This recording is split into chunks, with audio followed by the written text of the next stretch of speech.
all of the elements are in health to the degree that they are in service of the heart. We live in a so-called democracy, at any rate. So we can often forget that Chinese medicine is not a democracy, it's a monarchy. The heart is the monarch. The heart is the emperor.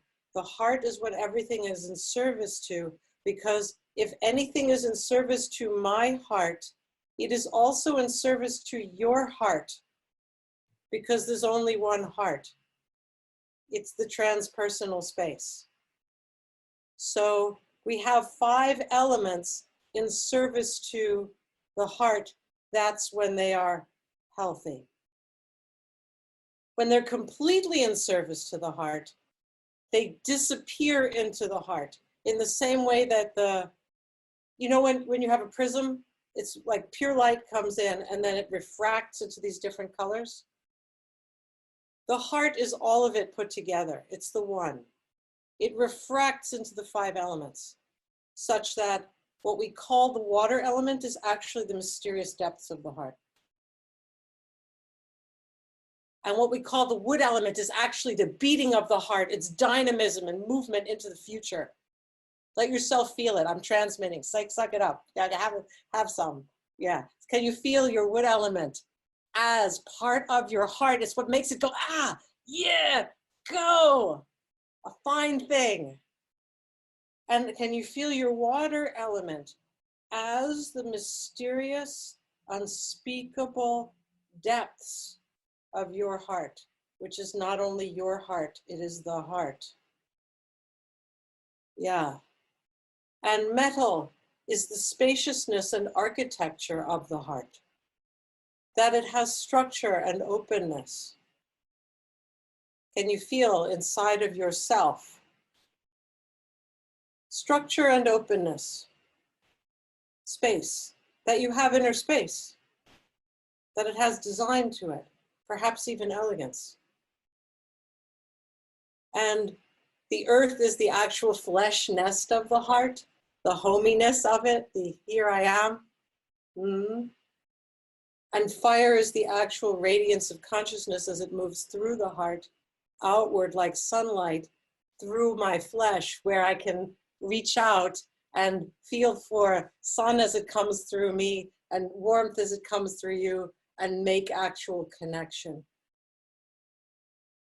So all of the elements in enlightenment, which is further on than health, there's only one element, it's just the heart. In health, we still have these 5 elements. It's not pure enlightenment. We still have enough distinction to say 5 elements, but all of them are in service to the heart. So in service to the heart, I know I'm repeating, means not just in service to my heart. It means in service to every single heart there is. Because there's only one heart. It's not personal. It's not personal. From that place, we look at each of the 5 elements to evaluate their health by saying, is it in service to the heart? Now, the 2 elements that you brought up were fire and earth, in where they get kind of or can if there's no heart to be in service to, or they're not in service to the heart. When earth is in service to the heart, there is ecology. There is a movement from worrying. Will everybody get what they need? How is this going to work out? How is distribution of nourishment going to take place? This is a big one these days. It's always a big one, but it's noticeable more to many more people these days. There've been days and it's certainly very noticeable to some folks. Now it's noticeable to everybody that there are needs. There are concerns about needs.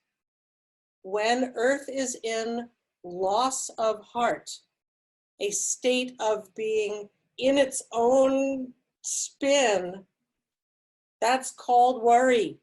And it leads to digestive disorders. What am I going to do? And how am I going to do? Oh my God. I would say that one of the things that we are working with in our population right now is an epidemic of loss of heart. That there are a lot of people who are in loss of heart. This is both a spiritual and a medical condition. It's a very difficult thing because many people, when they are in loss of heart, the first thing they do is kind of put a tombstone over it that says, that's just the way it is. And then they start trudging. And there's a kind of acceptance of this as a sort of baseline reality. When someone is in loss of heart, it's like there's nothing for that element to be in service to. There is not a sense of a transcendent connection to something larger than myself, which I speak about it now, it sounds all woo-woo, but it's just nature. Look at little children running around. Birds and deer and goats or people in, I don't know. There are countries in this world where there's much more poverty and less loss of heart. Direct connection to that which we entrain with that allows us to go bouncing along and have insight and illumination coming in. So there are any number of issues that come up, including issues of propriety, fire, heart mediator in the treatment room, and ecology, earth, that happen when we're already in a state of loss of heart and now we're bargaining with life. We're like, okay, what's possible given that, that's just the way it is and there isn't anything more transcendent and we just need to do something. There's things we'll make a grab for instead of health. When health no longer seems possible, that's what loss of heart is. When health no longer seems possible, we make a grab for other things, including connection that is not appropriate. Because we don't even know what appropriate is, because we're not in our heart. We don't have the insight and illumination that would make us say, oh, it's not something that can be thought through. We can't think our way through to propriety or to heart. There are many negong for developing heart. And I would say as practitioners, this is the most important part of our practice these days, is noticing where we are in loss of heart and putting our, we do not need to be whole or healed in order to be great practitioners. We need to be, generally speaking, moving in that direction and saying to our clients, this is where I'm headed. You coming along? That's all. More is, thank goodness, more is not needed. I'd be out of business. I'm a neurotic nutcase. But I'm on the road. I'm facing towards heart. I'm looking at it. I'm not stuffing it. I'm not denying it. Mostly, I hope. Yeah. So in terms of diagnosis versus prognosis, for instance, I'm going to use the Western metaphor. Somebody comes in with migraines. Someone comes in with ulcerative colitis. Somebody comes in with asthma. Migraines plus loss of heart is totally different than migraines with heart. Asthma and loss of heart is totally different than asthma with heart. Ulcerative colitis and loss of heart is not the same as ulcerative colitis and heart. Diagnosis may be the same, prognosis totally different. It is very hard to heal in loss of heart. So our first step is really, really simple stuff. Can you feel your connection to the earth? Are you breathing your connection to the sky? Are you making enough room in your own body to be able to feel what it is that you actually do feel in a big enough field that the radiance of Shen is in 51% voting majority or more? Elizabeth Rochat de la Vallée and Claude Lard talk about how there is no emotion that is pathological if it is felt within the radiance of the heart. So, for instance, there are many emotions that can make us ill, but only when they are combined with loss of heart. Fear in loss of heart, it erodes us. Fear and heart is a deep call to listen maybe more deeply than when we have ever listened before. Which way is this river flowing? What is the real low down, really low down? Hush, really listen. Fear plus heart calls us to listen, and that does not make us ill. It makes us wise. Anger with loss of heart is something nobody wants to be around the other end of that. Anger and loss of heart just rips things up. Anger with heart, this is the best of activism. That deep springtime, and we're in it right now, that says, I can feel a lot of potential that hasn't manifested yet. It's time to grow, baby, grow. Me first, time to grow. Time for this situation. Like, how do we open this, move with it? And that kind of anger in loss of heart will make you ill. The migraines, the endometriosis, all these things. Anger with heart makes superheroes. That will clear more cholesterol out of the channels. Your arteries are just gonna feel fantastic, man. When you're in anger with heart, I have a dream. You get out there and you do something healthy for the world. That does not make you or anyone else ill. Fire in loss of heart leads to connection anxiety, I guess I'll call it. I'm lonely, I need a connection, I want to be, do you love me? Does somebody love me? Am I all alone here? Help! And then we go for things that maybe are not such a great idea. We get into relationships that honestly, if we had heart and could check in with insight and illumination, propriety, we might say, I'm only doing this because of loss of heart. What? We make all kinds of deals around fun, all kinds of deals around connection. Don't get me wrong, I go there too. The most important thing is the recognition. Oh crap, I'm in loss of heart right now. Stop, do not pass go. Do not collect more crazy karma. Self-care moment. I'm in loss of heart. That probably means I'm feeling something without enough heart space to be able to just feel it in health. I always like to say, if you want to wash a really big load of laundry, you need a really big washing machine.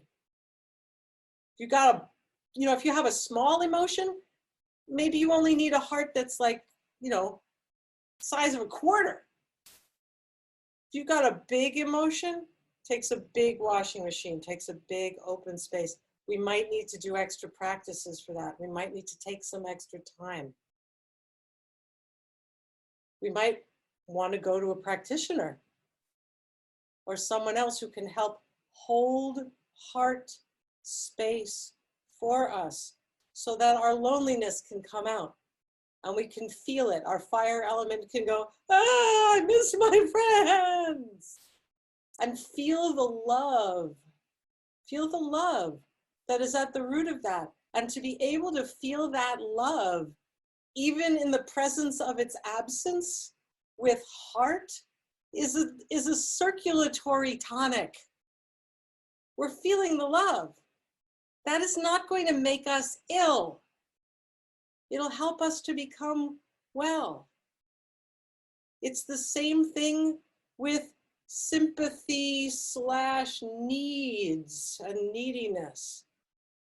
In or out of the treatment room, when we are in the presence of need and in loss of heart, we make some deals that we might not otherwise make.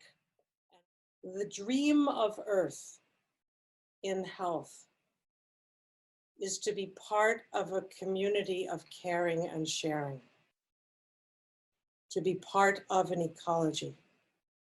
That is Earth in health. When in our Earth element, there's just a tombstone saying that's just the way it is, and we are in loss of heart about getting what we need or others getting what we need, we're not insightful. We're not able to be with the need in the way that Earth needs to be, which is like a mulling kind of state. Earth is not wood. We have needs. We have needs, we just have them, it's real. And if we're in laws of heart, we're like, shit, I have a need, stuff it under the bed. Never mind, ice cream. Earth with heart, Earth that is not in loss of heart, receives the awareness of a need by mulling and saying, I have this need. You have this need. My whole town has this other need. The people of so-and-so have these needs.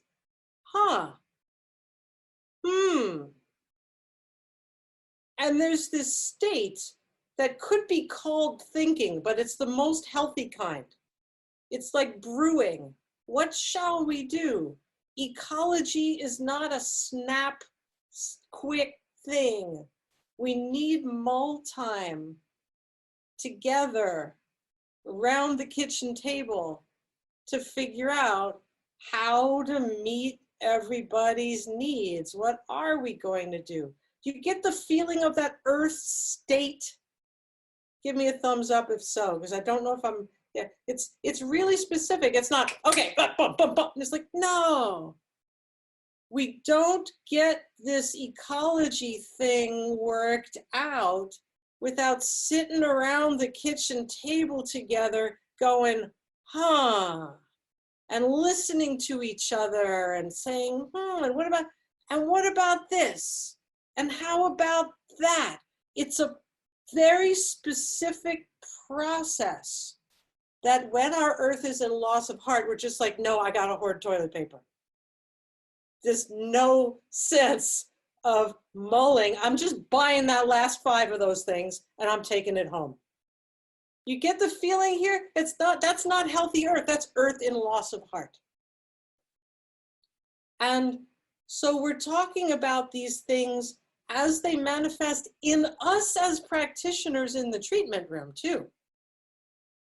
Am I in loss of heart in my Earth element about my client's needs, such that I have to jump into single mother mode with them rather than one of many members of a community ecology? Yeah. I probably should go around the cycle and say something about metal and water in there too. Oh, don't make me talk about it. I know so much about metal and loss of heart. I do it really well. Grief in loss of heart is like an endless mine shaft. It will wreck your health. It's awful. You'll end up with asthma, not necessarily physically, but on some level. Grief in loss of heart is a recognition of that which we consider ideal now fallen broken on the ground. Grief with heart. Okay, stay with me. Don't disappear into that. It's good to sample it, but stay with me. Keep your heart connected to my heart. Don't get off at that train stop. Yeah. You look out the doors and notice. Stay on the train. Stay on the heart train. Yeah. Yeah. Grief with heart still hurts, just like all these other emotions. We still have the emotion. It is not lesser. In fact, we may, once we take heart, actually feel it more. And it is worth having spaces, shared spaces, or our own ritual spaces, places where we can make enough heart space to be able to let some of the grief come up. Note, this is a high grief era. If your heart is not that open, it's only a little open and you're having to make dinner for the kids, maybe just wash one sock, okay? One sock at a time. We can process our grief one sock at our time if we need to. It's all right to do it that way. And slowly grow the space to have enough room for the larger griefs that come up. Grief in heart space, grief with heart, 51% or more voting majority of that big, big, big, big, big, big love is the best tonic for the value system. You will know what matters. You will know what is really important. You will know what has enduring value such that you can realign your life according to what actually is important. I would say that this was one of the best things that came out of 9/11, and I'm hoping we're in for another round of it. I hope we do it well, is that a lot of people after 9/11 just realized how much crap they were involved in that was actually crap, and what it is that actually mattered to them, what they wanted to stand for, what they wanted to protect, what they wanted to hold forth in this world and live to protect is really like the word I want to use, that lung kind of quality of, here's what I'm here about, here's what really matters. I am hoping that that will come out of this time too, when people are mourning a great deal of what no longer is, to be able to, like the lung, like the colon, absorb the value as we have to let go of the form. What is it, in light of this loss, what do I now know that I love and value? Okay, how do I reorient my life according to those values? That does not cause illness. That does not cause illness. That causes health, and better than health, the development of virtue. Not to be afraid whatsoever of these emotions, which are not pathological unless we are also in loss of heart. Bismillah. Whew, did I go all the way around? I think I started with fear. And so we're back around sitting in the kidneys. So the question of having all right, I'm going to say this. And if I am misquoted, then I'm sure you could all create a scandal that would allow me to suffer serious consequences. So don't misquote me. Understand what I'm saying here. We can walk into that treatment room with no boundaries at all. Boundaries are for people who do not have a sense of propriety, which is the heart's job. The job of the emperor is propriety, is feeling what is congruent in this moment. What is true to my heart, which has to also mean true to your heart, which also has to mean true to your boyfriend's heart. All hearts concerned, right? Because many improprieties take place when between us, it feels so right. But it doesn't feel so right to other hearts that are concerned. Propriety means this feels so right for the big heart as it comes through our hearts. If I am in propriety, I don't need boundaries. I have a living sense of, you know what? Let's not discuss my kids right now. Because I can feel it's not right. I can feel it's not health. I don't need rules. And there's something in the Tao Te Ching all about this, about how when virtue is lost, then there's law. I may be misquoting that. It's good to have laws because we don't always have virtue. This is not an anarchist statement. This is not anything that the NCCAOM would disapprove of in its intent. Know the laws so that when you're having an off day, you can say, okay, them's the rules. But don't aspire to be law-abiding. Aspire to be truly appropriate. Aspire to be a sage. And in the treatment room, be feeling for, okay, am I in heart space right now? Is my client feeling that connection to heart space with me? What is genuinely in service to their health and mine? Because it won't be one or the other. It'll be both. If it's really in service of the heart, it will be both. This becomes especially clear in the earth element when we are feeding the bears, when we are creating spoiled children. It is not in the best interest of somebody else's health to create a dependency on us. Sometimes it feels very good to us. We get to feel very generous and bountiful, or even heroic. But it's not actually the best for their health. And when we are connecting to the ground before any human connection, and helping the client connect to the ground before any human connection, this is felt. I want to make it very clear, I know I've been talking a blue streak, a yellow streak, that this is not fancy stuff. This is feeling your weight connected to the ground. This is the client feeling their weight connected to the ground.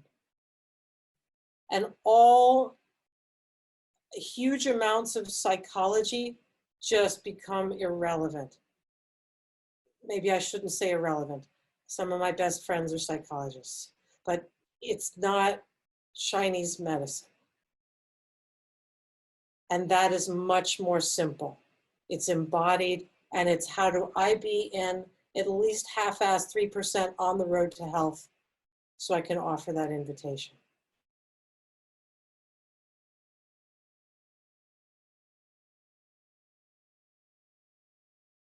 I have a few things to say. The first is simply to say, thank you for the welcoming that you guys are giving me right now.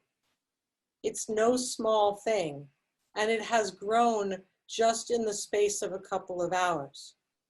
How much more relaxed I am, how much more able to show up and give of myself here is because I can feel you guys. And that there's a kind of, you know, it's a big word, but I'd even call it a tranquility that I'm starting to feel within our space. Even with all that we're grappling with and wondering about, there's still a kind of tranquility coming here.